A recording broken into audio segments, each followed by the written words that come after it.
Hi, diddly ho there, neighborinos! Welcome to Wrestle Watch. This is Ryan. This is Doug. How How are you you doing, doing, Ryan? Doug?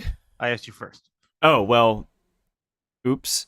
Yeah, no, I'm doing well. I'm here in a rather overcast day in Baltimore, but it's 78 degrees. I suppose the weather decided finally that it's time to be summer recently.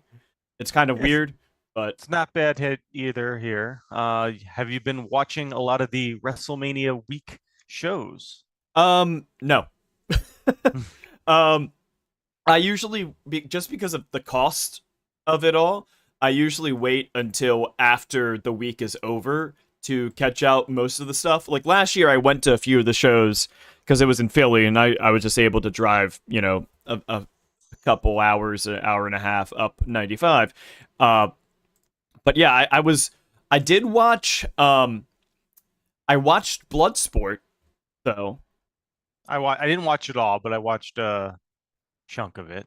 And that one I was I haven't watched a lot of it in the past. I've seen matches in that style though. I've watched a lot of Bloodsport in the past. I've probably watched almost every Bloodsport. Gotcha. Well yeah, so I've as somebody that's like a novice relatively speaking to the concept to the style, I enjoyed it, but I felt like a lot of the matches were samey. Like it felt like I've used this term before, but a solved problem is like a thing in mathematics, you know? It's kind of hmm like a solved match type is the ring like the ropeless ring match. Um like there's it's hard to innovate on top of what's already been established in that match type. It's the same thing with like a ladder match or a whatchamacallit, a war games match. Those are matches that like it just you know what's gonna happen. You know, everybody has to enter, everybody has to enter, everybody has to enter, and then okay, finally we know now we know where the match is, you know, for a war games match. And that's kind of how I felt. But um I thought that some of those matches were very good, and it made me wonder why especially that the Tevion Heights match. I don't know if you saw that one. I didn't see that one. That one was really fun to watch. And it makes sense because he is a shoot wrestler, Olympic level wrestler. And it made me think about like why is there not a professional Greco-Roman wrestling league in America? Like it, you know. Uh-huh, absolutely. And here's the thing. I would say from what I saw, it was it wasn't as great. I would say this in general. This was not a great WrestleMania week in terms of shows. I find it's actually, I don't think the cost to watch it is that bad anymore now that like almost all the main shows are just included in the the was it Triller Plus? Yeah, Triller Plus has all of the main collective shows, I Yeah. believe, I which did is I did have to pay. I think the only one I had to pay for extra was Stardom, and I which just is bought the not bundle. yeah, which is not a GCW collective show. Yeah, That's in but the Prestige collective. but I mean the WrestleCons was included in there as well. So you had, and I'll say this: the Mark Hitchcock show was probably the worst Mark Hitchcock show ever, Wow. and it's because that's usually one of the highlights of the week Uh is huh. that show, and it's like the opening match was pretty good. It was like a 10-man lucha tag, Hmm. and just a lot of people I don't know just doing great stuff, and that was really fun. And then after that, it was just not good. Well, yeah, I heard that there was a duo of matches that were like back to back that might have been the worst two matches back to back of the weekend so far. I'm sure one of them was Minoru Suzuki and Butterbean. That's one of the two. Yes, yes, Yeah. that's one of the two that I heard. The other one was the Mickey James Maki Ito, where Mickey James just got blown up way too soon in the match and decides to make it a singing competition. Yeah, that wasn't particularly good either. It was, and everything after that wasn't really great. Nothing really. It was not something that I'm strongly encouraging anyone to go out of their way to watch. It was not a good show. And then TC in the chat also recommends, in a similar light recommendation, he recommends the Joey Janela versus Sabu match of a must watch of a infamous variety. Okay, so here's the thing. I had it on last night. I was watching Spring Break, and then I got up to I finished up when Fuego got unmasked, and then I think the next match was going to be Sabu and Joey Janela, and that's when I shut it off because I was like, yeah, I'm going to bed. So I felt like I didn't need to watch that, but apparently I need to watch that. I've from what I've seen and heard of the match, it is um worrisome level of violence. Okay. Like a lot of botch spots with a man that's like that's a 60. Sabu match. Yeah, That's a but Sabu match. like him doing like a tope through the barbed wire ropes into a essentially it's like a box spring that's just barbed wire and he just lands face first. Ugh. Okay. Maybe I don't need to go out of my way to see that. Well, we'll see. Sometimes I usually wait for the weekend to end. And I just see like, okay, what were the top 3 matches of the weekend, and then I just try to make sure I at least watch those, just so I kind of get the best ones. I've also heard at the TNA show, I think it was Mance Warner versus Sammy Callahan, similarly was a cavalcade of unnecessary violence.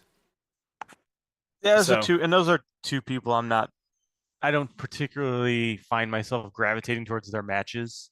Not saying that anything negative on them. It's just they're not necessarily my style, so I'm not surprised there either. Oh, and yeah, somebody else in the chat says that the Sabu match, it's not Ric Flair last match level gross, but it's still gross. Okay. But yeah, no, there seems to be a lot of other good matches on the weekend. I've seen things. I saw the Zack Sabre Jr. Jonathan Gresham Bloodsport match. That was exactly what you thought it would be. Yeah, you know, that was good. I enjoyed that. The label was correct on that one. You watched the Stardom show and you really liked the Tekla Mecha match, right? Yeah, I thought that was a great match. Honestly, that whole show was pretty fun. Mm-hmm. I didn't watch the second Stardom show yet, but I did watch the first one. I've heard that Michael Oku has been essentially the MVP of the weekend, albeit with no wins. Right. Which is something that we're going to get into today. So we're going to talk about Michael Oku today because we did last week, and perhaps we were a little bit too on the nose with the timeline of, oh yeah, maybe something should be happening here. And boy, did something happen this week with him in a few ways, and we'll get into that. Yes.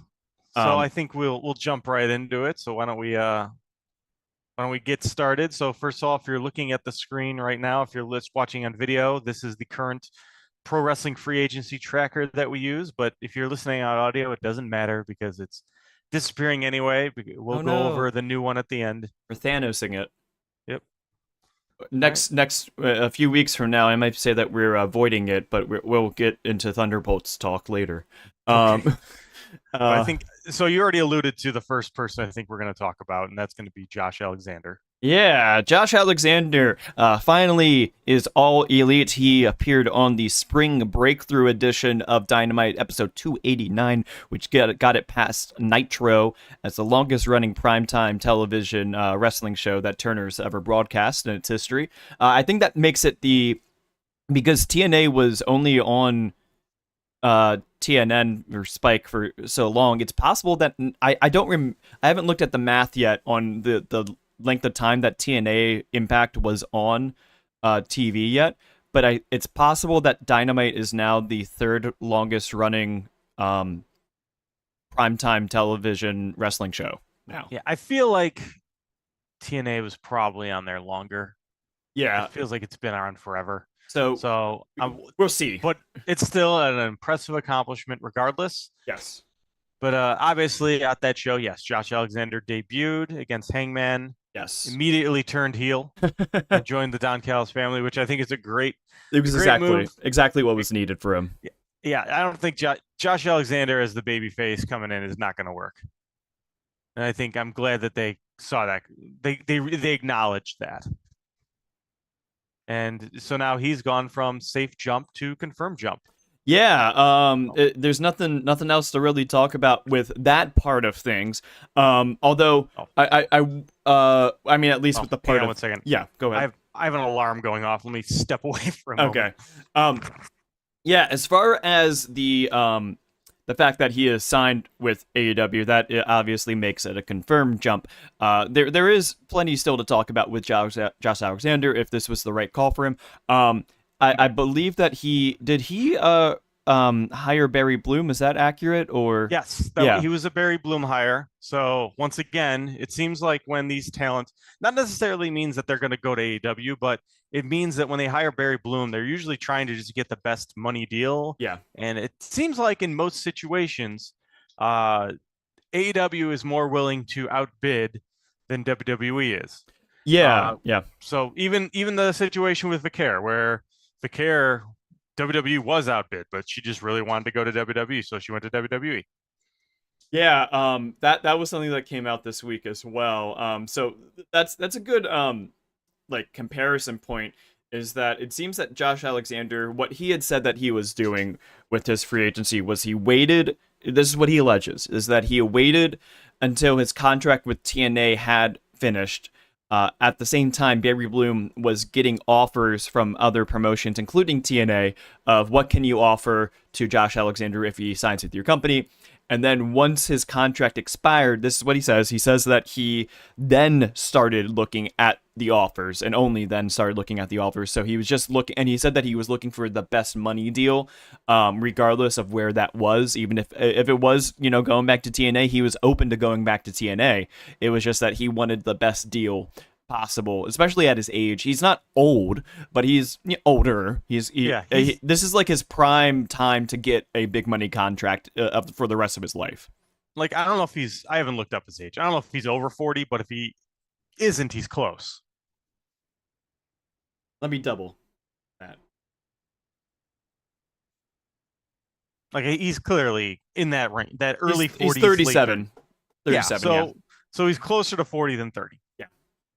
So I think that is it makes sense that at this point that he'd be like, okay, I need time to make some money. And I think that, he pretty much did what we expected him to do. I mean, I think we've seen this song and dance for a while. Mm-hmm. I have said before that I believe that 90% of these things come down to money. It does seem like in certain cases that's not becoming the case, but I do think we don't have a large enough sample size to say that that's changed. So I still do think a lot of these are just going to come down to money. So TC in the chat asked, has there been anyone who WWE has paid significantly more than AEW for that they both were interested in? I believe the answer is no. However, there is one person who I would caveat that with is Cody Rhodes, who I don't think that I think he's probably being paid a guarantee more than AEW was offering at the time with the option extension. But also he's definitely getting ancillary payments that are of outstanding amount of money, I'm sure. Yeah, I think it's also a situation where, okay, we don't know of a situation where there was a confirmed bidding war going back and forth between two companies, and we can confirm that WWE outbid.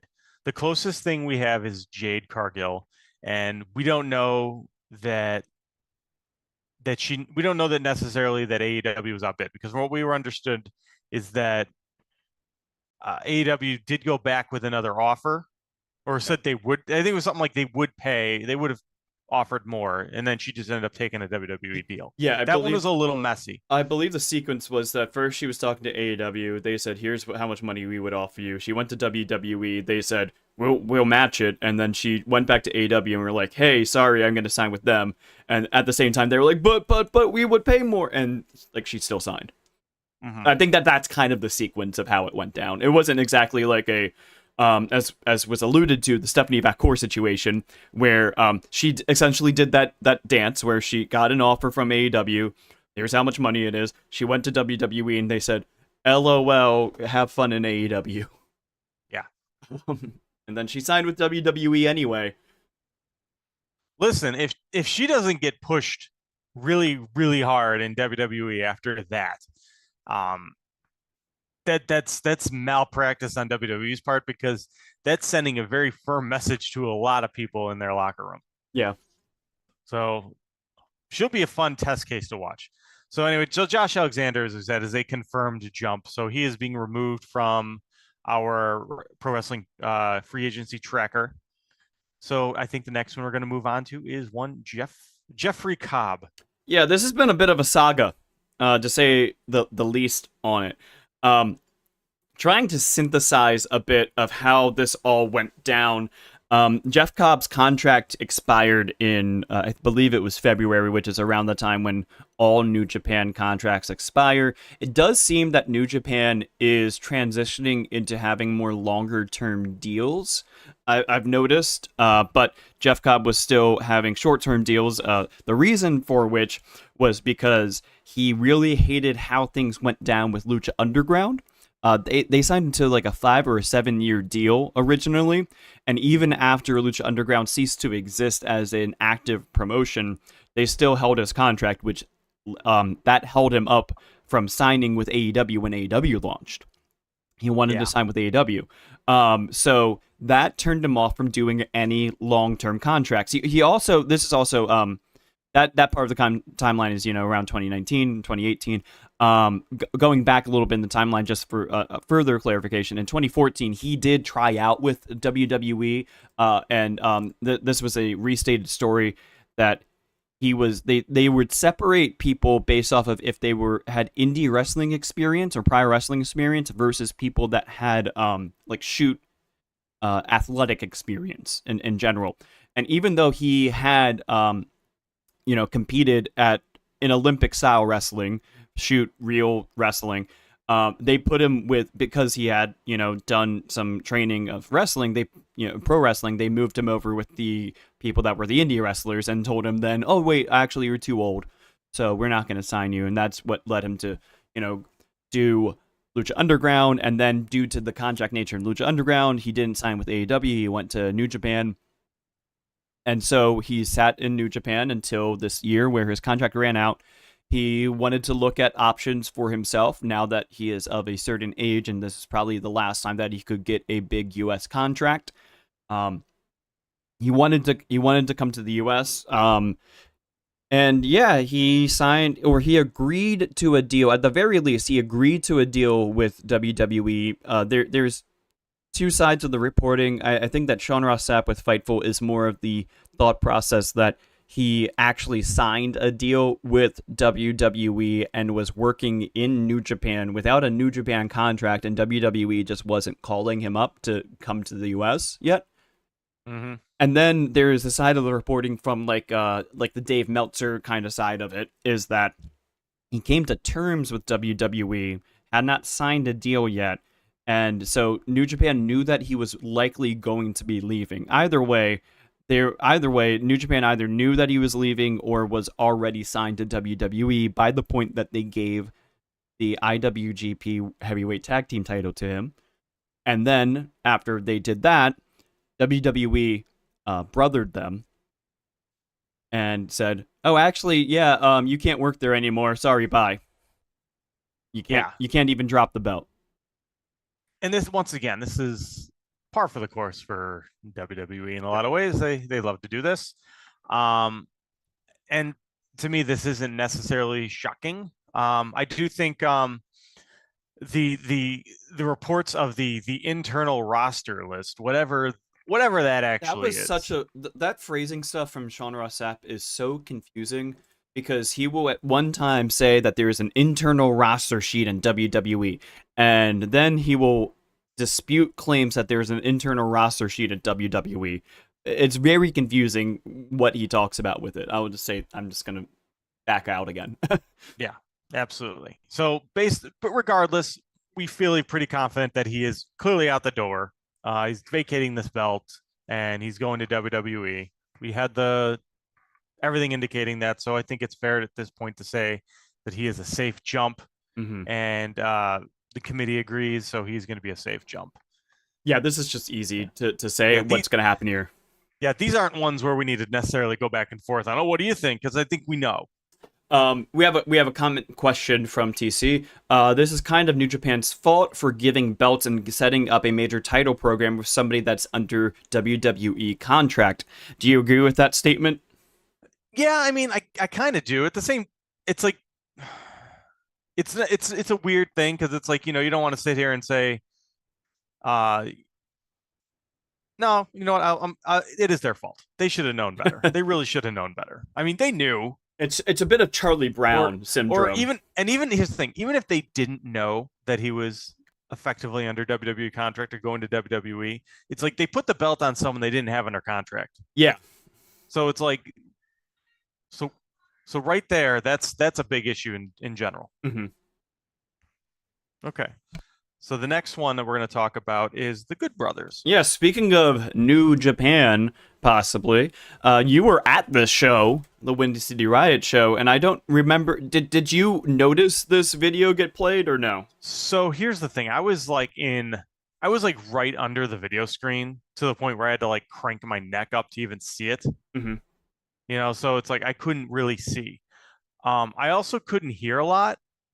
It was difficult to hear. So I heard, I mean, I got the gist that they're like Young Bucks are coming, and I think at that point I just assumed it was going to be like a tag title match or something. Hmm. But then, you know, afterwards I had heard that it was the Good Brothers who are coming, and it made a lot of sense. I'm not surprised by that at all. I mean, the Good Brothers seem to always have New Japan to fall back on. New Japan is always willing to welcome them back in open arms. So I think that makes all the sense in the world. Yeah, this is more of a like they got teased about it, so it's still. I mean, it's almost definitely them, but still. And it lines up with where their contract is. I don't know if your audio just cut out or not. No, it didn't. I just muted. Oh, okay.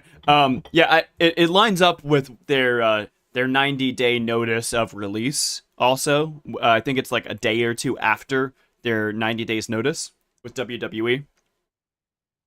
Yeah, it would. So the question that I have here, though, and I believe that you were on the likely jump side of this. Is that accurate?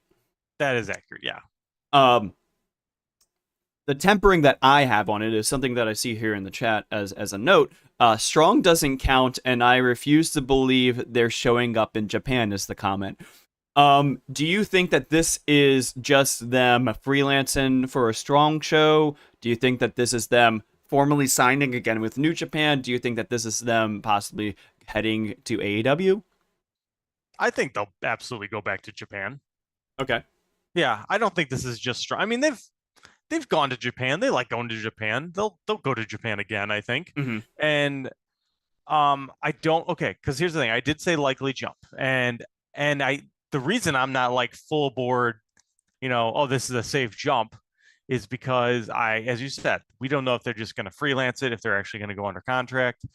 But they've been pretty clear about being okay with going under contract with New Japan in the past, especially when their options are limited. Because at this point, would they go back to TNA?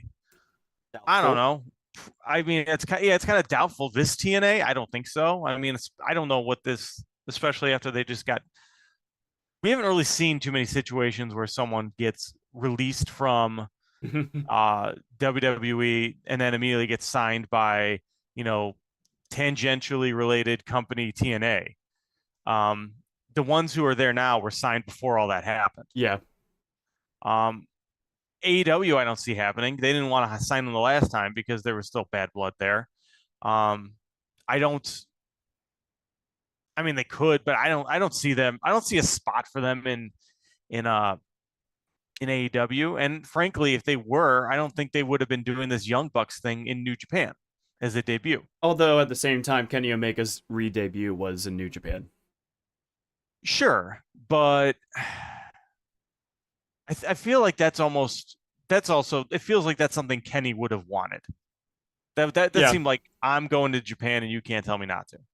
That's That feels like Kenny. This feels like no, this is the Good Brothers coming back to New Japan and the Young Bucks kind of doing them a solid to bring them back in. Yeah, that's possible too. Yeah. I just don't see them going to AEW. I think ultimately their destination is New Japan. I think they're going to be there for a while because I don't think they're going to go anywhere else. I don't see freelancing necessarily being a real. I don't see a reason to freelance now. If New Japan's offering them a contract, we would take it because they're not going to make any money on the indies. The indies are dead. Well, I have a suggestion here from TC in the chat. TC can see them getting a dual contract, possibly. New Japan AEW. Yeah. I just don't know that AEW is going to be interested. I Mm, really don't. okay. I think that this current AEW, I don't know if there's a spot for the Good Brothers. Okay. Okay. So So I think you think that it's likely that they're going to be signing full time Japan, New I Japan. think I think if New Japan is offering them a contract, they're going to sign it. Okay. I think so for me the question is not whether or not they're going to sign a contract. To me the question is whether or not New Japan is going to offer them a contract. So that's why I'm likely because I do think there's a possibility that New Japan's just going to have them, you know, do the freelance thing. Yeah, I But they think love New Japan loves them. they do, and I think that they could use them in the tag scene. To be quite honest. Yeah, Um. they're useful in New Japan. They're Yeah. and honestly they're over as heels. Both of them have heels. I mean, both of them have knees too, Yes. which is No, a big thing for New Japan right now. Is people with I would knees. I would absolutely if I was New Japan, I would bring them in. I would too. But still, though, I think that the committee is going one step below you just because of that quiet sense of doubt of possibly this is just them doing a freelance appearance kind of a thing. Yeah. Okay, and I'm fine with that. All right. So the next one we're going to talk about is going to be I think this one is the Spicier. interesting one. This is the interesting one of the day. Yeah. That is one Mariah May. Yeah, let me give me 1 second and I'm going to read the write-up that I made for this. So per Wrestling Observer newsletter, AW had begun trying to negotiate with Mariah May a few months ago, and she voiced that she did not want to sign yet. There has been some aggregation out there that, and this happens every single week with Wrestling Observer newsletter, and it's specifically on Twitter from aggregators that try to make it sound like they are reporting it themselves. And for some reason on Reddit, there will be people that will just misquote Wrestling Observer and hope that people don't notice. Well, people are noticing now. So if you've seen this, like that part there about like she voiced that she did not want to sign, that was about at the time she didn't want to sign. It was not about her saying at the end of her contract she won't resign. That is not what Wrestling Observer newsletter was saying. That's what aggregators are saying. They said it's not what happened. Fightful's Sean Ross Sapp describes all of the rumor and innuendo in the ether. Things like, AEW thinks she wants to go to WWE. AEW wants to retain her. She wants to, she was somebody that grew up on WWE, all those kinds of things. He describes that as negotiation in the media as a strategy. And when asked this week on the subject, he put the odds as a 50-50 leaning towards AEW. So I guess that's Sean Ross Sapp's vote on where she should be on the tier list there, right? What's your view of it? Okay, if it is a situation where she is going to go down to the money, I think that AEW is probably going to offer more. I really do. I don't know if she is a vicar who wants to it's her lifelong dream to go to WWE. I don't know that she necessarily has that mindset. Maybe she did at one point, but I don't know that she might still, because I mean she's been around. I mean, she did the stint in Stardom. She wrestled in Wembley Stadium. I mean, she's done a lot, and she knows her value to AEW is much higher than her value to WWE, in my opinion. So if I were to guess, I would assume AEW is going to outbid. My one caveat, and this is a big caveat, and I believe this was a Sean Ross Sapp report, and that was that people within AEW believe that she is going to WWE. Yeah, that's part of what his report said, and that was part of the stuff that he was alluding to as negotiation in the media. I mean, okay, I don't know that. Okay, whose negotiation is that? Is that Mariah? Is he saying that Mariah May is putting out that AEW thinks that he's going to WWE? Essentially, yeah. It sounds like what he's saying is that Mariah is pushing the narratives that are currently being out there in the media. Well, good for her, first of all. Having said that, I mean, that's a I don't know how I feel about that because I feel like some of the narratives are out there, but I feel like I don't know that she'd be out there saying, "Oh, AEW thinks that she's going to WWE." I don't know. Or she I don't might know if I be. I don't know if I buy that part, that specific part. And that specific part is what I'm hung up on. Because historically, whenever we get a report that someone within AEW thinks that they're going to the other company, they go to the other company. What I Like would. I don't think there's ever been a point at any time where we've had a report that someone in AEW thinks that they're leaving and they don't leave. Yeah. I'm gonna mention a few things here. Um, one side of things. I'll just read this message here from Luke Fields, one of our committee members. It says that he says that it reminds him of Myles Garrett. I don't know if you recognize that reference.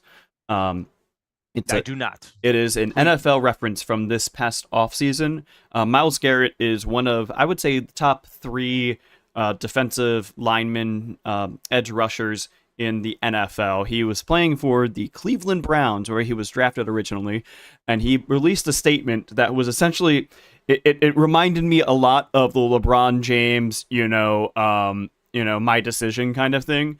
Where he said, I wanted to go from Cleveland to Canton, but you guys aren't committed to winning a championship, so I'm requesting a trade.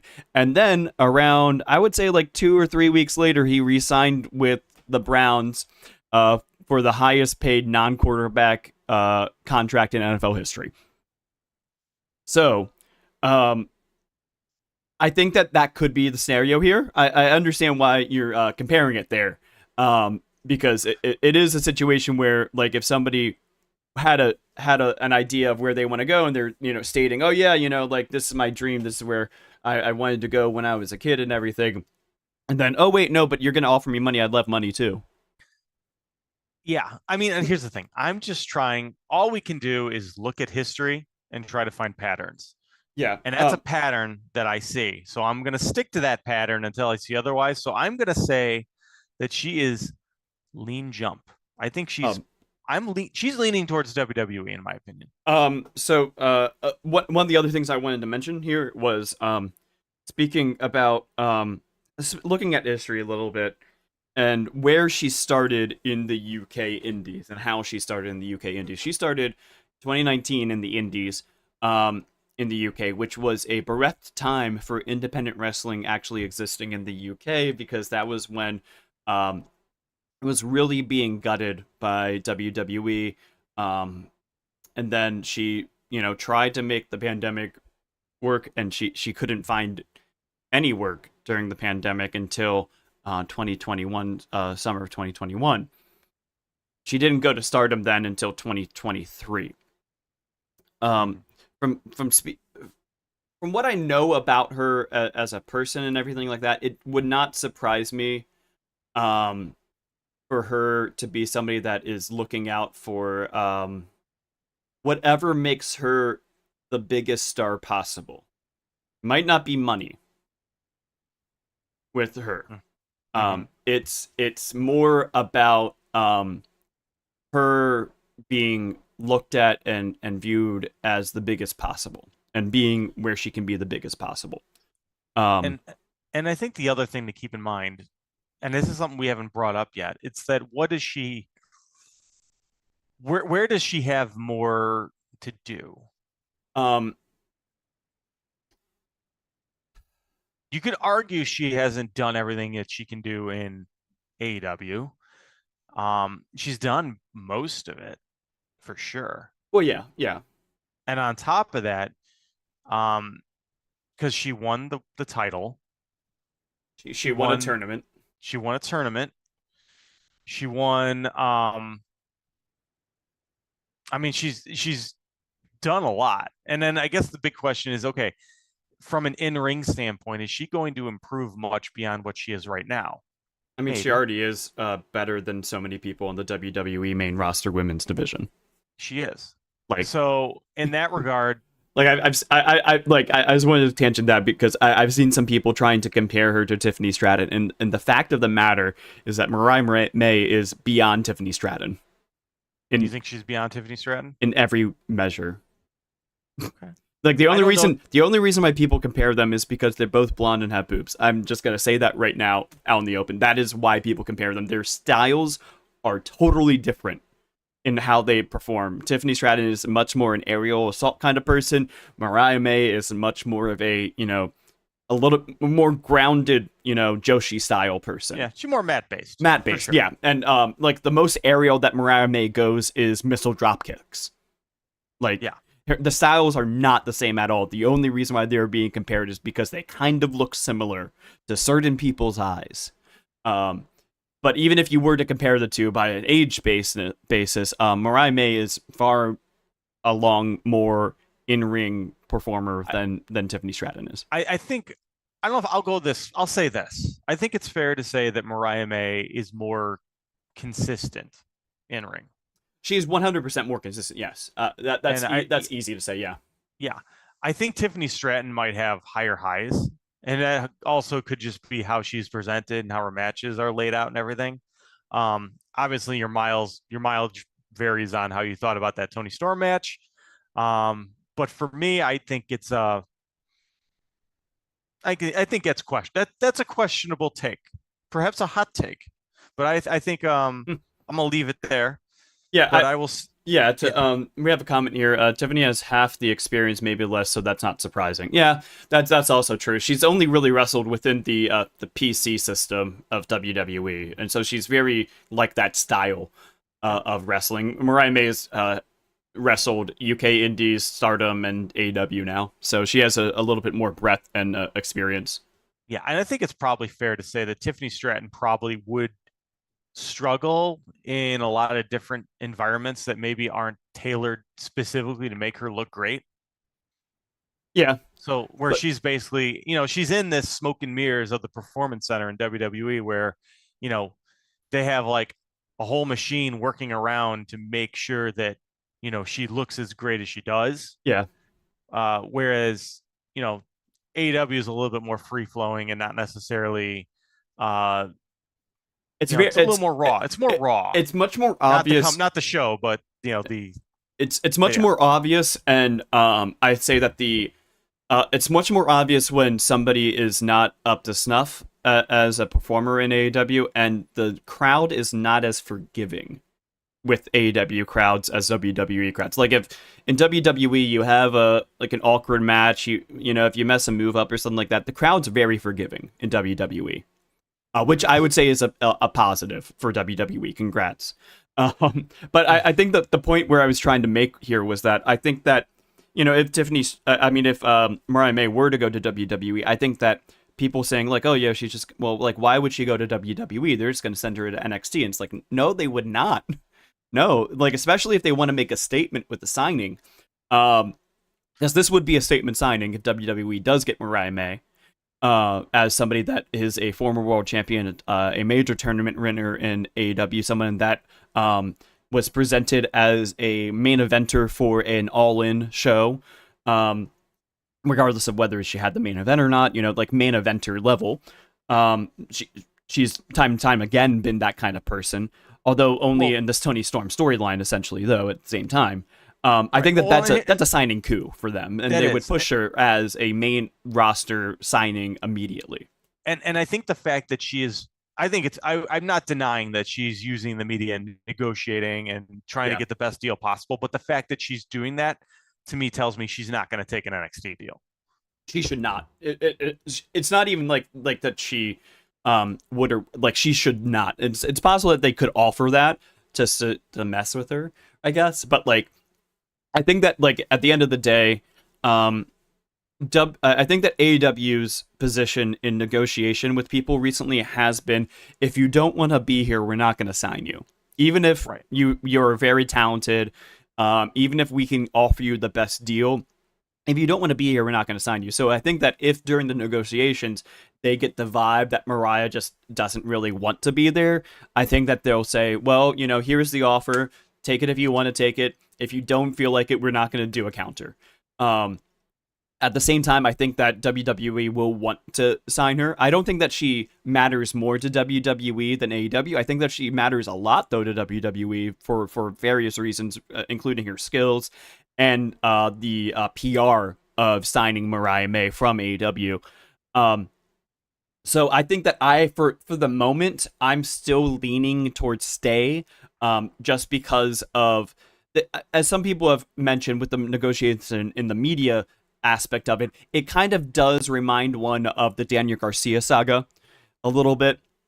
Although Mariah May is above where Daniel Garcia is on the card at the same time. So Yes. she has a lot more negotiating power than Daniel Garcia had. I would agree. And I think I think ultimately Daniel Garcia and Mariah May are in a similar situation where they probably did go back and forth, and ultimately they probably went to the better deal. Ooh, And I have a fun question here from chat. Somebody who said there are maybe 3 people on the main roster better than Mariah right now. I'm presuming this is in-ring quality. I want to try to figure out who the 3 people are. I'd say EO. yes, EO's obvious. EO's obvious. Maybe Rhea then. Yeah, I think Rhea's better. Bianca. I I think they're maybe. I feel like once again, I think Bianca and Tiffany are in a similar situation where they're just. I don't know that I necessarily see them being as versatile, and I think that they're prone to, if stuff goes off the rails, then they just get lost. Mm-hmm. Whereas I feel like Mariah may Oh. have been that at one point, but I don't think so. Oh, the answer for this person was Io, Asuka, and Bianca. Oh, yeah. Duh. How did I forget Asuka? Yeah. I mean, I would put Bianca possibly. I mean, Rhea above Mariah too. But yeah. Yeah. But still, that is essentially you're talking about one of the matches on Mania is that kind of combination of people. So like that's saying a lot about where Mariah May would be, I think, in the roster if she were to go to WWE. So I think that she has a lot of leverage then to counter negotiate with AEW, because she can say, well, like it's not necessarily all about money for Mariah. It's all about the glamour for Mariah. So I think that if she were to, go back to AEW and be like, well, like they're telling me like they're gonna, just like everybody else that signed in the past year, they're gonna get me a title reign within a year, and they're kind of talking about me being on Mania next year. What can you give me? Like that's an intriguing negotiation to happen. I'll say this: AEW does have the goodwill with her in the sense that when they did sign her, there was a lot of talk that it's like, oh, they see big things with Mariah May. Mm-hmm. Like I remember those discussions, like when she signed, that Tony Khan like really, really was high on her. Yeah. And it panned out that way. I mean, he definitely said he was going to push her, and he did. Yeah, they knocked it out of the park with the signing, I think, of her. So to summarize here of where we're going to place her on the tier list, where were you hitting on here as likely or lean jump? I was going lean jump. Okay. I was going back and forth between the two. I still think that for some reason in my mind, I still think that her going to WWE is the more likely option. I don't think it's a lock. Yeah. But if I had to pick a direction, I think I'd pick that right now. Just until I'm not 100% convinced that she is all about the money. If she signs Barry Bloom, then we'll talk. Yeah, I think that might be the thing. It's like 90% of the time it comes down to money. If you sign Barry Bloom.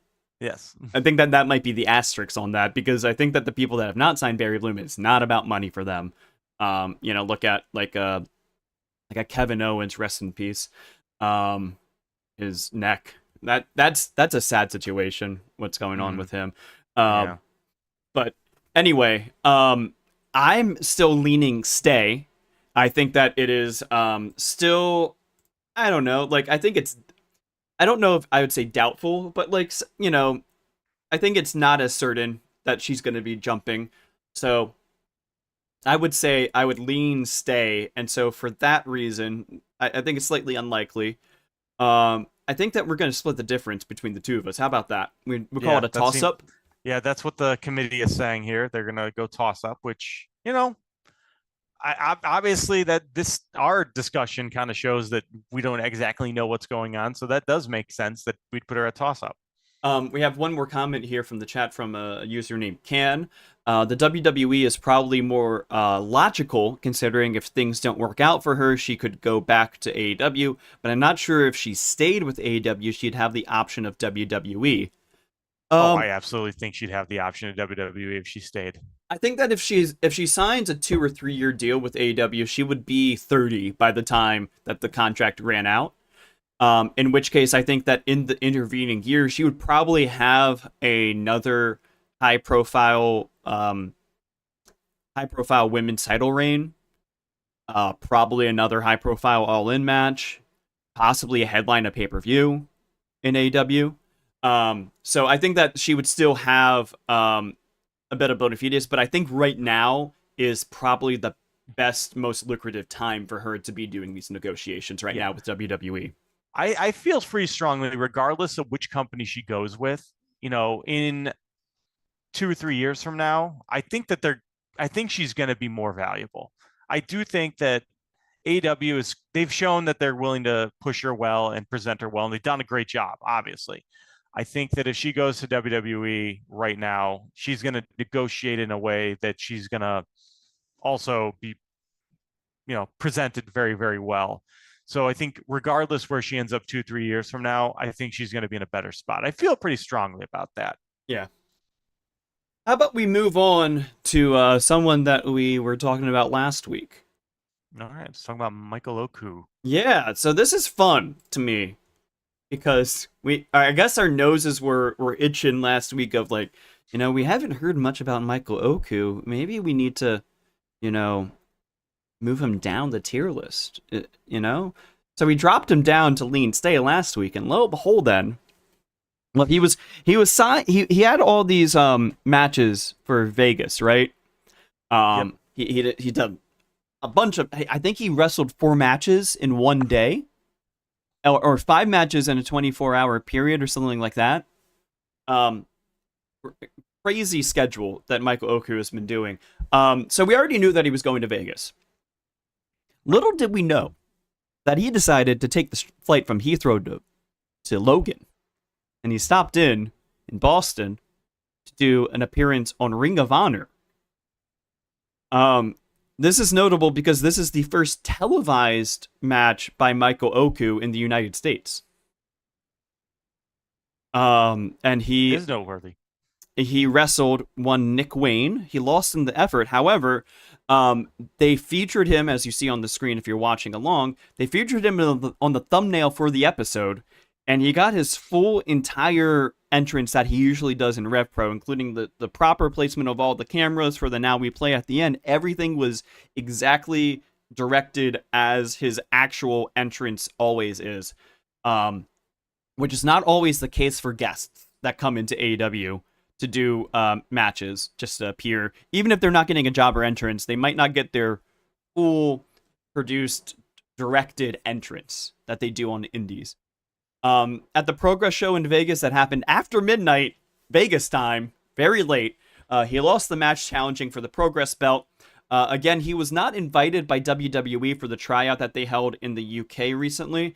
And another note that I wanted to make on this before we get into where we think that he would be on the tier list is that when you look at the matches that he was doing during Mania Week, I mean, in just that one day, the fateful day, he wrestled Luke Jacobs for the Progress belt. Okay, so just put that in the back of the mind.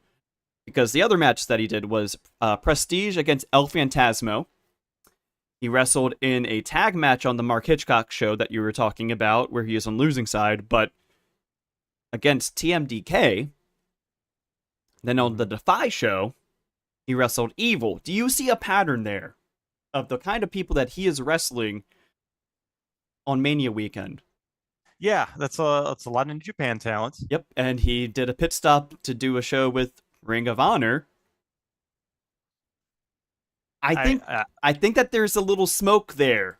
Are you expecting a CMLL jaunt coming soon Well, as well? he has appeared in CMLL before, and he tagged with Hechizero as part of that match. Yes. Hechizero and Flip Gordon, who is also CMLL, right? Yeah. So So you notice that all the talent and all the places that he wrestled, either it was Progress with the Progress wrestler for the Progress belt, or with wrestlers that were only within the AEW, New Japan, CMLL ecosystem wrestlers. So are you thinking that he made this stop off for this Ring of Honor taping to have a little chat with Mr. Tony Khan? Well, we do know that Rocky Romero was there that night too. Mm-hmm. I think that that was a tryout match, especially because it was being phrased as a tune-up for Nick Wayne for Best of the Super Juniors. Mm-hmm. And then it was kind of like the storyline was Nick Wayne is, tuning up for Best of the Super Juniors. So Christian is going to make him challenge for the TV title against Commander. He needs to get a win under him. He beats Michael Oku. He beats Commander for the TV title. Now he can Shinsuke Nakamura the belt in Japan, and then drop it back to Commander, I guess, when he comes back to America.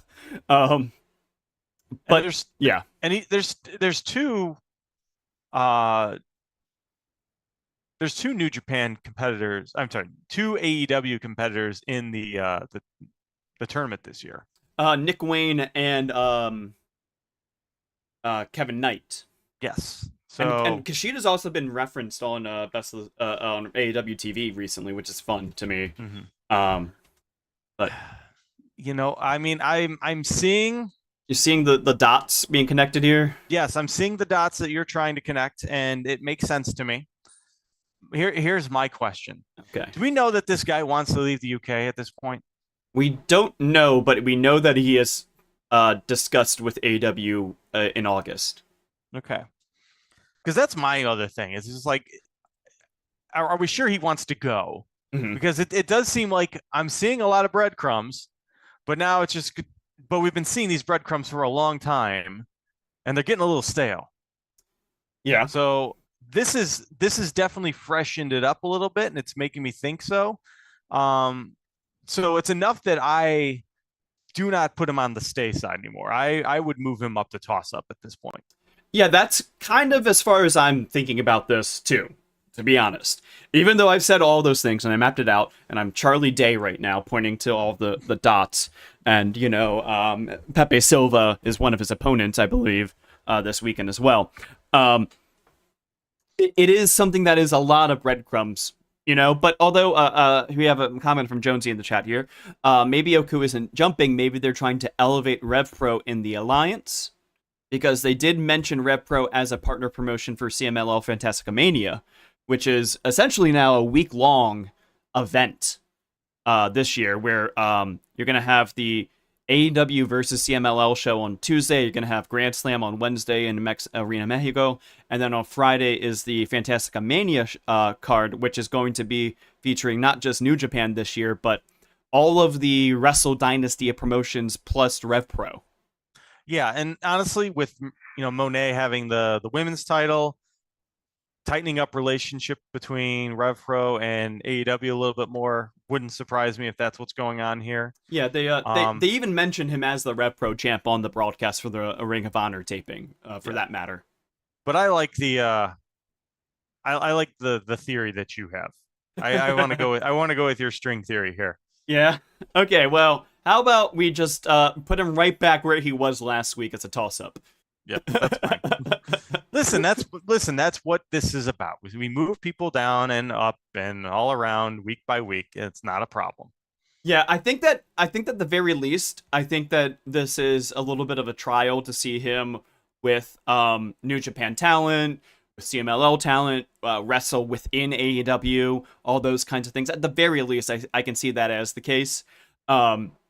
Especially because if RevPro is going to have talent that are at Fantastica Mania, he's kind of the talent to have from RevPro. And it's possible that he could be on Forbidden Door this year, for that matter. Yeah, I think so. So we're going to put him right back where he was. And here's the recap of everybody we talked about today for your edification, for your memory. This is where people ended up at the end of this week's episode of Wrestle Watch. And how about we just work our way all the way down that lovely free agency tracker and see where everybody's at right now? Sure. So we have Jeff Cobb is likely jump to safe jump. We have Josh Alexander is going from safe jump to confirm jump. Good Brothers are going from toss up to lean jump. Mariah May is moving from likely stay to toss up, and then Michael Oku from lean stay to toss up. Yeah, and then here is the entire free agency tracker as updated today. Yeah, I'll read through this too. So for safe jump, we have Hikuleo, Malachi Black, Miro, and Jeff Cobb. Likely jump, we have Ninja Mac. Lean jump, B. Priestley and Good Brothers. Toss up is now Bishop Dyer, Cedric Alexander, Zosiah, Danhausen, Mariah May, Michael Oku. For lean stay, we have Joe Hendry and Alexander Hammerstone. Likely stay is AJ Styles, Mayu Iwatani, Alex Windsor, Beth Phoenix, Gabe Kidd, Indy Hartwell, Leon Slater, Persephone, Saraya, and Shinsuke Nakamura. And then for safe stay, we have Sari, Utami Hashishita, Tam Nakano, Nixon Newell, Sami Zayn, Kofi Kingston, Xavier Woods, Matt Cardona, and Samantha Irvin. So I think that there have been some rumors about in the safe jump tier. A funny thing that happened this week was what some calling Sean Ross Sapp's pipe bomb, possibly, where he ranted about the Nick Khan comment about parking talent and how WWE allegedly doesn't do that. Sean Ross Sapp went on a little rant about that during the Hump broadcast from Fightful this week, where he was pointing out that he had to ask WWE, have you actually signed Hikuleo or not? Because it has been so long that he has been told, oh yeah, he's signed, and not seen anything about him. Yeah. Like it's gotten to that point of parking of Hikuleo. I mean, it was a silly comment, and we know that, but this is, I mean, here's the thing. This has been, what a wacky week. Like, if it's like WWE has all these eyeballs on them, and Nick Khan chose this week to remind these people that maybe just parachute in for WrestleMania and that's it. He spent this week just reminding these people that, oh, AEW exists, when they may not even have cared at that point. We have wrestlers praising Donald Trump and praising Vince McMahon, and as recently as a couple hours ago with Triple H at this Hall of Fame induction, where we had someone shouting "Thank you, Vince" in the crowd. Just a wild week where they just were going for the negative PR. I don't even know what to say. Yeah, something that was interesting to me with the AEW comments that they've been making a lot of comparisons and allusions to AEW during the press week, which is that's the weirdest part. I think think that with the stuff about Trump and Vince, I get it why they're saying the things that they're saying. Because one or both may show up at WrestleMania. Yeah, and they have history with the promotion. They it's unprompted too, but still, like, well, sometimes they've been asked about it, sometimes they're not asked about it. It happens. Yeah. With the AEW thing, it is interesting because, yeah, as somebody in the chat says, and says, Nick Khan is the only, though, and he has a personal vendetta. It does feel like, and when we've seen this about, it's been asked of people like Meltzer and Sean Ross Sapp in the past, of who is making these decisions to counter program AEW shows? Like, who is making those choices? Is this a thing of the booking department? Is it a thing that Triple H has hand in and everything like that? He's like, no. Everybody said no. It's just Nick Khan. Nick Khan in particular is having this strategy, and I have my theory of why that is. I've noticed that it started up in spades around when the rumors started coming out about max viewership for AEW. Mm. And we've been noting, it's been noted by people that are trying to do the math of trying to figure out what the Netflix viewership for Raw is. It's been noted that the viewership is down a lot since the first show, which is abnormal for a WrestleMania build as well. Usually it goes up towards Mania and it's just continually sliding and sliding and sliding. In addition, they now broadcast in India on Netflix, and it was supposed to be something like a 7% bump, which did not happen. In fact, it went down, which means that the viewership in the US is down at least 7% more week to week than what it was. Do the math. Dynamite is now nipping on the heels of SmackDown and Raw in viewership. Yeah. Well, and yeah. with Raw in particular, we don't know, but you can make a reasonable claim that they may be, at least in terms of the US viewership, there's reasonable reasons to think that Raw might be under 1 million right now in US. Well, the most recent maths that Thurston did, he's always a little bit high on his. He was like about 1.6 million is what his estimate is on the US same day. And then Meltzer's math, which he kind of feels like a wizard with how he tries to do his math, is more like around 1 million right now. So it's in that range. Where also Thurston is not, taking into account changes of what countries have Raw on Netflix now versus when it was originally premiered. So he hasn't adjusted his formula for the US proportion being smaller now. So that's definitely the upward bound is like 1.5 million viewers US same day. Whereas the estimate for AEW is around like 1.2 million. Mm-hmm. With Max, which, it means that, like, so that's one factor of why I think this is happening is because they've realized, like, oh, crap, AEW viewership is actually really high right now. And our stuff is starting to lack. Now, WrestleMania is still going to be the biggest WrestleMania broadcast ever. Because of Netflix. It's going to be very simple and easy for anybody to just drop in, even if they're not watching WWE, watch Mania. Their house gates are still great. And the other aspect is Peacock, despite its failure, is still growing. Yeah, and I think that even it's possible that due to Netflix, what's going to happen is that they're going to see a possible dip in the Peacock viewership this year, but Netflix is going to be saying there's a lot of people watching on Netflix because of VPN. Yeah.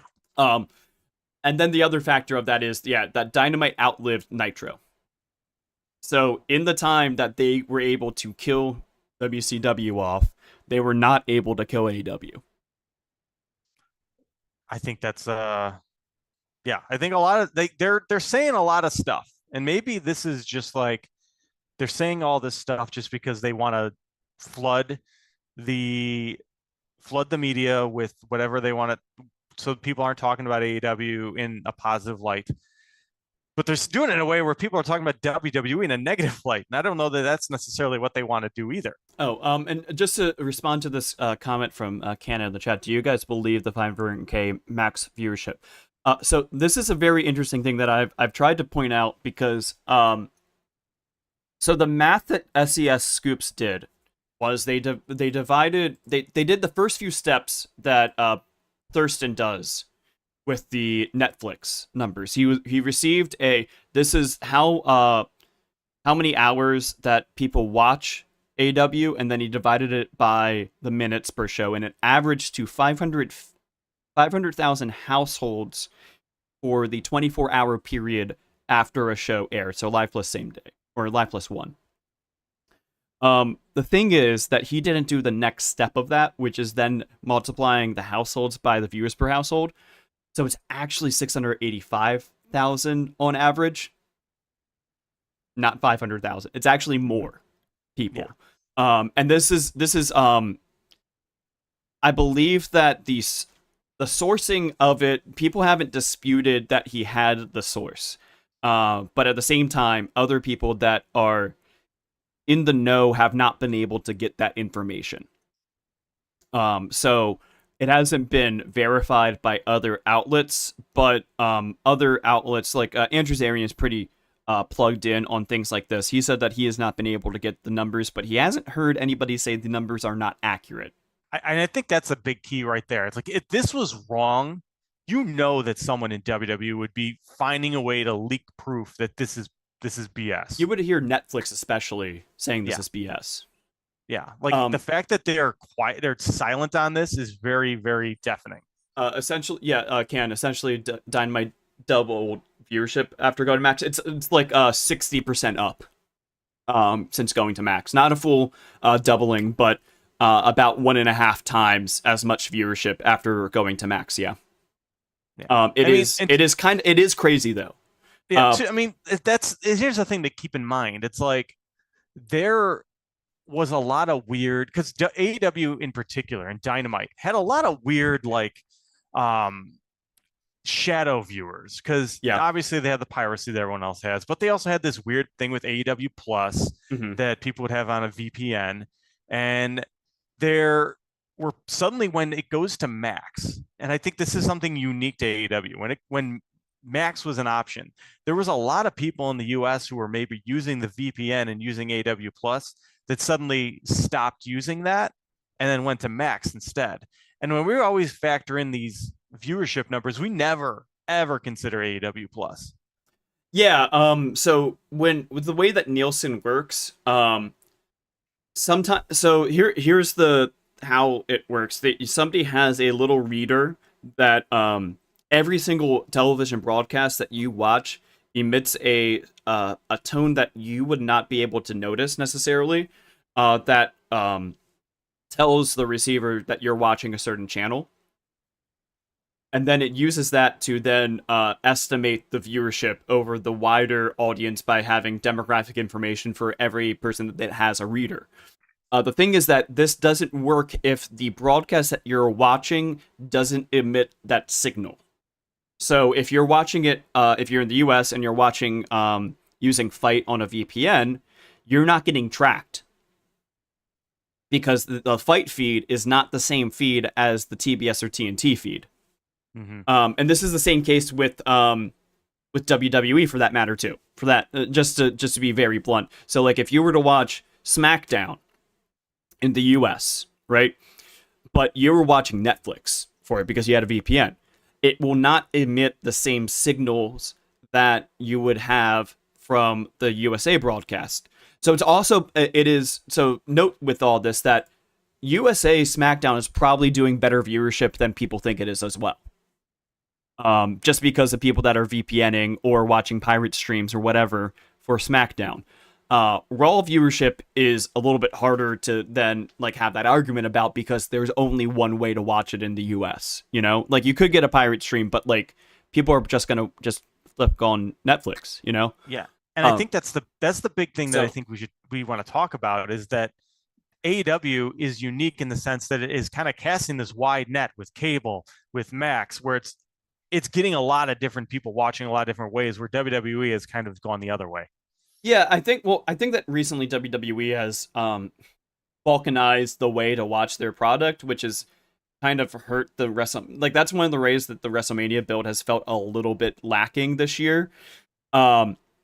It's because of the balkanization, because of the time shifts. So like for example, when Raw time shifted in the middle of the build for Mania, it kind of lost some of the energy for the build. I think that they should have done the European tour after Mania.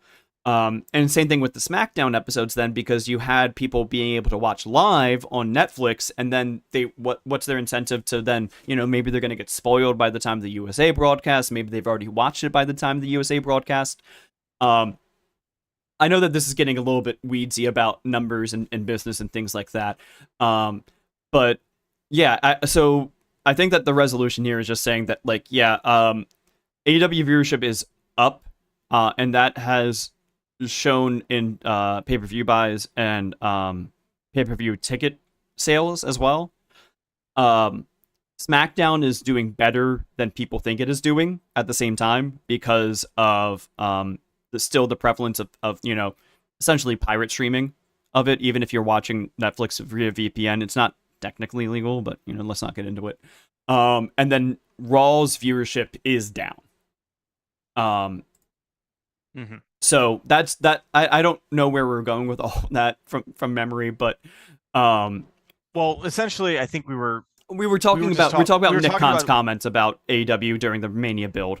Yeah, and I think that the misstep. And we'll see. We're going to see more on this, but right now, I think down the line, we're really going to be looking back on this Netflix deal, and just it's as time goes on, it's looking less and less great. I think that it was a fun idea. Yeah. Honestly, I think that if they were able to get the US rights for the pay-per-views, it would really help WWE to be able to, and also for the other shows. Like it is honestly, it is really weakened the the step for entry to watch WWE. Like it's easier than ever to watch WWE if you just have a VPN, or if you live in Canada or you live in the UK, you just click on Netflix and it has everything. Like what's easier than that? Whereas with AEW, it's like, well, you just need Max to watch the product, so it's kind of similar in that regard. But then if you want to watch the pay-per-view, it's not on Max, and you have to pay $50 for it. So it's like all these extra hurdles then added to watching the product fully, and it's more expensive to watch the AEW product than it is the WWE product. But also you could, especially in the US, you could say that WWE is maybe pulled the mistake that Major League Baseball has pulled, where it has so many different, it has its toes in every single different pot in every pool, where it's got Peacock if you want to watch it, the pay-per-view, the PLE, sorry. You have to go to Netflix if you want to watch Raw. You have to go to cable if you want to watch SmackDown. You have to go to CW and maybe get an antenna if you don't have that on your cable package to watch NXT. And then now they have Evolve, where you have to go to Tubi. So yeah, they are really, really spreading themselves thin. And I think for a lot of people who maybe are completists, or at least partially completists, if they can't watch it all, they don't want to watch it at all. Yeah. And I think that could be part of it. And maybe a big benefit that AEW has right now is that it is kind of a one-stop shop for the most part, where it's like, it's either on Warner Brothers Discovery cable channels or Warner Brothers Discovery Max. It's both. You could do either one, and the pay-per-views are just always been the pay-per-view since this company started, so that's nothing new. I just wanted to mention one comment that we had here from earlier is that it hasn't been formally said that Malachi Black is going to premiere next week on WWE or return, but he has the vignettes that are saying that next week is when this mysterious figure will be debuting. So we'll probably have Malachi Black off next week. There are some rumors concerning Randy Orton's opponent for Mania. He was supposed to be wrestling Kevin Owens. Kevin Owens is injured. He wanted to wrestle Nick Aldis. I don't know if that's going to be the match. Some people are rumoring that it will be Miro. So that's a possibility that Miro might be appearing tonight or tomorrow night on the Mania show. So we might have two people off of Safe Jump shortly enough. If it's someone debuting and they lose, and they lose to Randy Orton, that's not a great start. I think for maybe somebody like Jeff Cobb, if it was him debuting and he had like a good showing against Randy Orton, I think for it's a new audience that you're debuting in front of, and you had a good showing, people would get behind you a little bit. If they do that, they would have to pull the Josh Alexander and immediately turn him heel, though. Yeah, that's the thing. Yeah, you'd have to do that. And although at the same time, I think Randy Orton, they're setting up as more of a face now too, because they're going to be doing Backlash in St. Louis, his hometown, next month. The rumor is that if John Cena wins the championship, which he probably will, that the match will be Randy versus John Cena. So yeah, like whoever debuts against, if somebody debuts against Randy Orton, they're going to have to be either really cool or a heel. And I think that Miro Rusev, like the issue is that I think that the best way to book him is to have him be a monster. Mm-hmm. So like I don't think that he would be the best option. I think that it would be a fun match though. I think that if you had Jeff Cobb debut, that it would be a good way to introduce Jeff Cobb to the WWE universe. There's a possibility of Solo Sikoa being the match or Nick Aldis being the match. Which I think if it's Aldis, it kind of reinforces Randy Orton as being a heel, which I don't think that they're trying to do. So yeah. Anyway, I just want to speculate a little bit because it's possible that we will have a few people off the tier list from debuting in WWE this coming week. All right. I think that's about it then, right?